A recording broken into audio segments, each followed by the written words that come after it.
Assalamualaikum warahmatullahi wabarakatuh. Perkenalkan, nama saya Muhammad Afin Lokal, mahasiswa program studi biologi UIN Syarif Hidayatullah Jakarta yang mengikuti program MBKM di Universitas Pajajaran, mata kuliah koleksi dan pengelolaan spesimen hayati. Pada kesempatan ini saya akan menjelaskan tentang koleksi dan juga pengelolaan lumut atau bryophytes. Lumut atau bryophytes itu merupakan kelompok tumbuhan tingkat rendah yang telah mampu menyesuaikan hidupnya pada habitat di lingkungan darat. Namun demikian, tubuh tumbuhan lumut itu kebanyakan tidak tahan terhadap kekeringan, sehingga pada umumnya sering dijumpai hidup terestrial di tempat-tempat yang basah dan juga lembab. Di alam, tumbuhan lumut itu mempunyai anggota jenis yang beraneka ragam sehingga memiliki nilai keanekaragaman yang tinggi. Itu sekitar 20.000 spesies.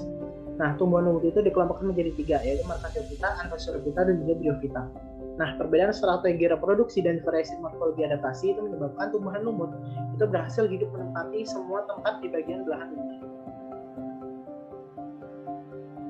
Kemudian teknik koleksi lumut.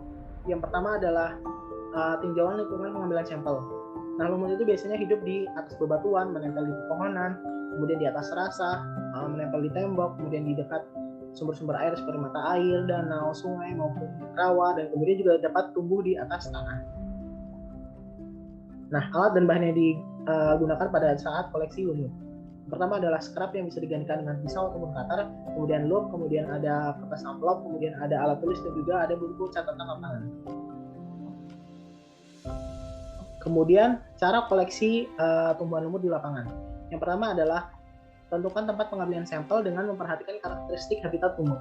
Sampel lumut yang akan diambil itu diamati dengan loop agar tidak terjadi kesalahan dalam pengambilan sampel serta dipilih sampel yang lengkap dan juga telah dewasa.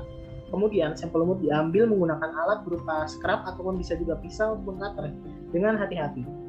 Nah, dicatat pula nih identitas sampel seperti nomor koleksi dan juga data lingkungan tempat diambilnya sampel. Nah, sampel lumut itu dimasukkan ke dalam amplop kertas yang telah disiapkan dan diberi label di bagian depan. Nah, kemudian teknik pembuatan herbarium lumut yaitu di mana kita menggunakan herbarium kering. Nah, alat dan bahan yang digunakan adalah yang pertama ada kuas dan juga pinset sebagai pembersih sampel, dan juga ada sasak, tali, kemudian kardus dan juga koran itu sebagai pengepres sampel. Nah, bagaimana cara pembuatan herbarium kering dari lumut? Yang pertama itu adalah sampel lumut dari lapangan itu dibersihkan dengan cara disemprotkan air bersih dibantu dengan kuas dan pinset untuk membuang debu, binatang dan juga kotoran lain. Nah, kemudian sampel dikeringkan beberapa menit sampai beberapa jam.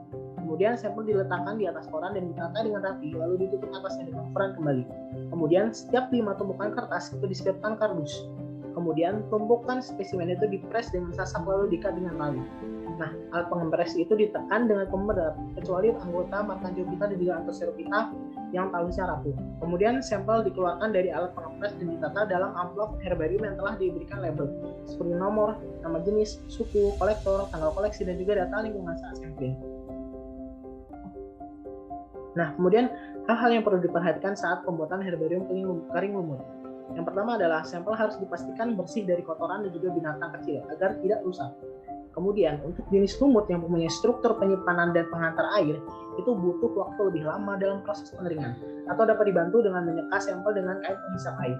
Nah, kemudian untuk tipe lumut yang bentuk hidupnya berupa bantalan dan keset itu harus dipisahkan satu persatu agar lebih terlihat morfologinya. Kemudian itu teknik penyimpanan herbarium lumut. Yang pertama ada pemberian label. Nah, label pada spesimen herbarium lumut itu harus termasuk nama spesies dengan nama autornya, kemudian nama famili, tanggal diambilnya sampel, ketinggian titik sampling, habitat, substrat, lokasi pengamatan di mana termasuk titik koordinat. Kemudian juga ada nama orang yang mengidentifikasi spesies tersebut atau disebut determiner, yang biasanya diberikan tanda seru di depan namanya. Nah, kemudian biasanya juga diberikan pula nama herbarium pengoleksi dan juga nomor aksesi.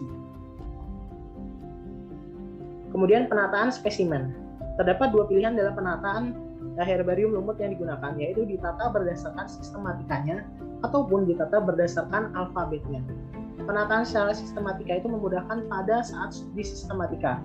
Namun, dewasa ini banyak perubahan dari sistematika lumut, sehingga cara ini kurang praktis. Oleh karena itu, sekarang kebanyakan kurator herbarium lumut itu menyusunnya berdasarkan alfabet.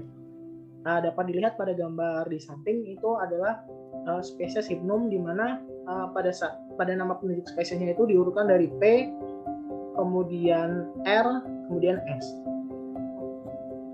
Kemudian penyimpanan spesimen. Spesimen herbarium itu dapat ditata dalam sebuah kotak penyimpanan atau dapat menggunakan palm folder. Kemudian kotak penyimpanan atau palm folder ini akan ditata ke dalam lemari herbarium. Nah, pada beberapa tempat herbarium nih, penggunaan lemari herbarium itu sudah mulai digantikan dengan namanya kompaktor herbarium yang memiliki kapasitas yang lebih besar untuk menampung lebih banyak jenis herbarium. Nah, suhu ruangan penyimpanan herbarium itu juga harus diatur. Biasanya itu maksimal 18 derajat Celcius dan juga kelembapan relatifnya itu 50-60% maksimalnya.